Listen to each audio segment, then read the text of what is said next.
Om Swastiastu. Halo sahabat religi, kembali lagi bersama kami Surya Podcast, Suluhan Rohani dan Layanan. Melaju maju, umat rukun Indonesia maju. Bersama saya Mayun Padmawati, penyuluh agama Hindu, Kantor Kementerian Agama Kabupaten Gianyar. Pada kesempatan ini saya akan menyampaikan materi yang tentu saja umat sedharma sudah tahu, yaitu mengenai makanan dan peningkatan kualitas umat. Kenapa saya menyampaikan materi seperti ini? Karena memang dalam pustaka kita ya disebutkan betapa pentingnya badan untuk mencapai tujuan, yaitu dikatakan dalam pustaka suci, Dharma Artha Kama Moksanam Sariram Sadana. Jadi untuk mencapai tujuan, mencapai dharma, arta, kama, bahkan moksa, sarira atau badan adalah sarana yang utama. Sehingga supaya badan kita terjaga, badan kita selalu fit, tentu saja yang diperlukan adalah makanan sehat, makan yang berkualitas, sehingga memberikan juga kesehatan jasmani dan rohani, kualitas umat yang berkualitas secara jasmani dan rohani. Umat sedharma, saya akan menyampaikan juga ya, sebelum saya lanjutkan, saya akan menyampaikan sebuah kisah yang pasti umat sedharma sudah pernah mendengarkan. Ini adalah tentang seorang rohaniawan yang suatu hari ya, dia diundang untuk menghadiri perjamuan yang diselenggarakan oleh seorang saudagar. Perjamuan itu dengan makanan yang sangat-sangat menarik, enak gitu, penyajiannya yang sangat menarik. Bahkan ya, dalam penyajian itu menggunakan piring-piring yang indah, bahannya yang baru kualitas, bahkan ada yang terbuat dari emas. Sang rohaniawan ketika menikmati perjamuan itu, dia ada timbul keinginan di dalam diri untuk memiliki piring emas itu, dan dia secara sembunyi-sembunyi bawa ke rumahnya. Sehingga suatu saat ketika dia sampai di rumahnya, dia berpikir, kenapa saya yang menekuni bidang kerohanian ingin sekali memiliki punya orang lain?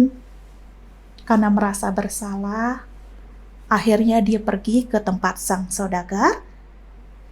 Dia mengembalikan piring emas itu dengan penuh permintaan maaf ya. Kemudian dia menyampaikan, saya tidak tahu kenapa saya menginginkan benda ini. Nah pada saat itulah sang saudagar juga berpikir, dicari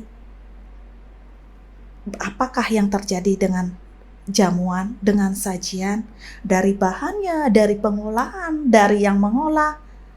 Dengan penyelidikan akhirnya diketahuilah ternyata sang juru masak yang membuat sajian itu dulu adalah seorang pencuri. Umat sedharma, dari kisah pendek yang tadi saya sampaikan, bisa kita ketahui bahwa ternyata makanan itu sangat berpengaruh pada diri kita, berpengaruh terhadap badan, berpengaruh juga terhadap pikiran kita.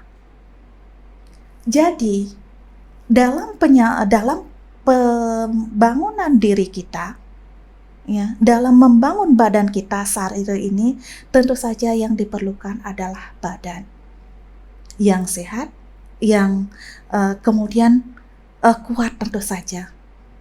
Nah, dalam pemberian makanan ini tentu saja dimulai ketika kita masih di dalam kandungan yang menjadi tanggung jawab dari seorang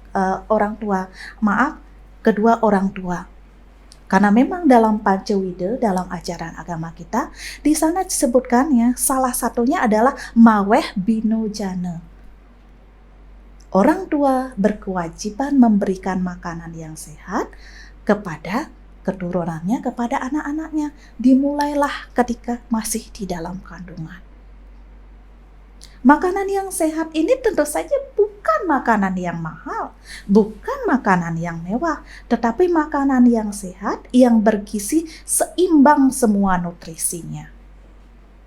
proteinnya ada, karbohidratnya ada, mineralnya ada, semuanya.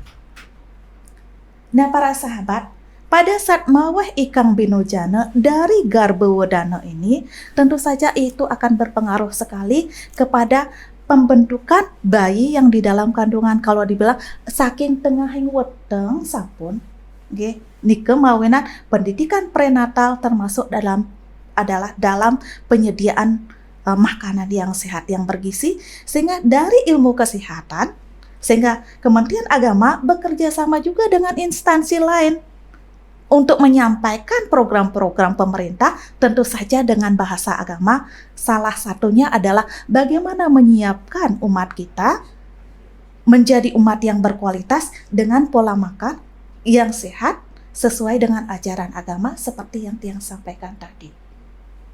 Nah, di sini tentu saja ketika ya di dalam seperti itu, makanan yang disampaikan adalah makanan yang satwika. Di dalam pustaka suci kita, di dalam Bhagavad Gita, di sana sudah jelas sekali dikatakan dalam makanan itu dibagi menjadi 3. Makanan yang satwika, makanan yang rajasika, makanan yang tamasika. Makanan yang rajasika adalah makanan yang menimbulkan sifat kebijaksanaan, ketenangan, kemudian kebahagiaan. Makanan yang di sini yang dipilih adalah makanan yang tidak pedas ya. Makanan yang tidak beraroma tinggi. Makanan yang tidak busuk seperti jenis-jenis makanan yang lain. Makanan inilah yang diberikan, yang sepantasnya dikonsumsi oleh umat sedharma dari dalam kandungan sampai lahir sampai ke usia selanjutnya. Makanan yang di sini ya tidak mengandung terlalu banyak garam, tidak mengandung terlalu banyak gula, sebab yang namanya terlalu itu kan gak bagus. Apapun yang terlalu itu tidak bagus. Makanya di sini adalah keseimbangan. Jadi dengan kita mempersiapkan makanan yang sehat, yang bergizi dari dalam kandungan, sehingga 1000 hari pertama kehidupan seorang bayi atau seorang umat, dia sudah terjamin. Sehingga nanti di dalam pertumbuhannya tidak mengalami yang disebut dengan stunting, gagal tumbuh kembang.